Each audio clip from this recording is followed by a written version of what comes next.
Hi guys, today we're going to do an ostomy Q&A while I do a bag change. This is a warning if you don't want to see a stoma, which is like part of intestines, then this video might not be for you. But if you don't know what that means, then maybe you should watch it and you could learn something. So as you can see, I have an ostomy bag, which means that I poop into here, out of my abdomen. I don't poop out of my butt anymore. It's time to change my bag. I've been wearing this one since Monday and it's Friday, so let's get into it. Obviously, one of the biggest questions I get is why do I have an ostomy bag? And it's a long story, but basically my kind of large intestine is just broken, like it's kind of paralyzed. And it's been like that my whole life, but it got worse just in the past few years. And I was getting blockages and obstructions, and it was kind of getting dangerous on top of being painful and super uncomfortable to continue trying to use my large intestine that just wasn't working. And part of that is just general slow motility, or colonic inertia is what they call it. And that's kind of like what I say the main cause is, but there's also actually quite a few other reasons why that is. I also have a pelvic floor dysfunction. So the muscle that basically helps open your rectum to have a bowel movement, mine just doesn't really work. I've done a lot of pelvic floor physical therapy, and it was just determined through testing that it would probably never work. I also have endometriosis, and I had an endo surgery in 2019, and unfortunately I didn't know about the differences between the excision and ablation surgeries. Now I do, but I had an ablation with an untrained surgeon, and I had in his, what he calls in his report, his post-op report, massive adhesions along my entire colon. So my entire colon was adhered down the descending part of it and had just a bunch of adhesions that were gluing it to my abdomen. Enough so that it was also pinching off my left tube and ovary. So some of my bowel dysfunction is probably also from endo, but I have another surgery coming up in a few months to take out my colon and address my endometriosis. So I'm kind of doing them both at the same time because it sounds like they'll be pretty involved with each other. This is a stoma.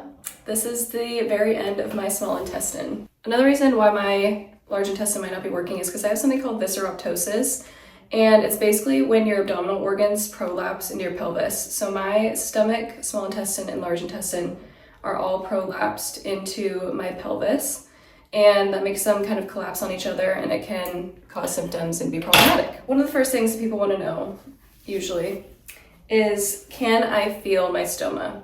And the answer is no, not really. Stomas, or small intestines, don't have the same nerve endings for sensory input like cuts or abrasions or like sharp things like that, but they do have nerve endings for things like stretching or pulling. So when I touch it, I can't feel it. But if I'm trying to pass something pretty large out of my stoma, then I can feel it stretching. I can feel the skin around it. All of this is just normal skin. So I can feel the skin around it, but I can't feel the actual intestine. So it's currently morning. I haven't eaten since last night, so that's why she's being pretty calm right now. Otherwise, I have no control over when stuff comes out of it. I can't make it stop, I can't make it go. Sometimes I guess if I like flex hard enough, I could maybe get something that's like sitting on the edge out. But other than that, I can't really control it. So that's why I have to wear a bag basically 24/7. Right now, anything that is coming out is more like bile, because your stomach is always draining. Then there's the question of, do I still poop out of my butt? And the answer is not really, or I'm not supposed to be. So I still have my colon. That's the surgery that I'm getting in a few months, is to get it taken out. And it's disconnected. So this is an end ileostomy. So my colon is completely disconnected. But because I got my ostomy for, motility issues, they didn't clean me out after surgery. So I'm about 8 months post-op, and I still have leftover stool from before surgery in my colon. So I'm still having to pass that occasionally. That's only every few weeks, but that kind of just shows like how broken and how like problematic my large intestine was. A lot of people ask what products I use. So I use the Coloplast 2-piece system. So that is the barrier or the flange here. I use a flat one. And then the actual bag. My barrier ring is actually Hollister, the Adapt Slim Barrier Ring. And then the other like wipes I was using, I use I think they're the Hollister adhesive remover wipes, but really any remover wipes work. And then just like a random brand that my supply company has of barrier wipes. I change my bag between 1 and 2 times a week. It kind of just depends on, you know, how good it, or how long it lasts. I don't know if you can see it, but it's kind of like bleeding a little bit, and that's normal. Intestines are very, very vascular, but they're also pretty tough. If your stoma is bleeding a little bit, that's actually a sign of a healthy stoma. Obviously, if it's like bleeding a lot, like gushing, that is not good. And so you have the first piece, then you have the bag, the second piece, it clicks on, and then you just snap it closed. Click it on, snap it closed. I like to cut off this like little tab right here because I don't use it. I have a fresh new bag. There's a little hole that I can kind of look and see my stoma. Obviously, eventually this will fill up with stuff. To empty it, you kind of untuck it, and there's little flaps down here. You open them,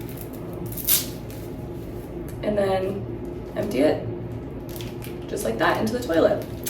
And then when you're done, you close it back up. I empty my bag probably 4 to 8 times a day. I do empty it more than I like go pee, but I also just like don't pee very often. And then I usually empty it at least once in the night, but it's closer to like morning, like 4 or 5 a.m. Depending on what I'm snacking on, that can make my bag fill up faster or even inflate like a balloon. I tend to be one to drink soda at night, and so it's carbonated, and sometimes it'll make my bag kind of puff up. But if I empty my bag and then it's pretty slow, I can lay on my stomach, I can sleep on my stomach. My body has learned to subconsciously kind of adjust my bag. So sometimes when I'm laying, I'll put this leg up and then kind of lay it on my side, so that there's like a little pocket for my bag if it's a little bit full, but I still want to like kind of be on my stomach. That's my bag. It's permanent. A lot of people ask if it's permanent or temporary, and it's permanent. And I am okay with that. That doesn't make me upset. It doesn't make me sad. I knew that going into the surgery. I agreed that it was permanent going into it. So I'm just gonna live the rest of my life with an ostomy bag, and I'm gonna have a little friend, and that's okay because it has made my quality of life and managing my pain and symptoms so much better. I didn't realize how bad I was and my symptoms were, my pain was, and my just functioning was before surgery. But now after the fact that I'm on the other side of it, I'm like, wow, I can't believe that I lived like that for so long. So she's here to stay, and that's okay.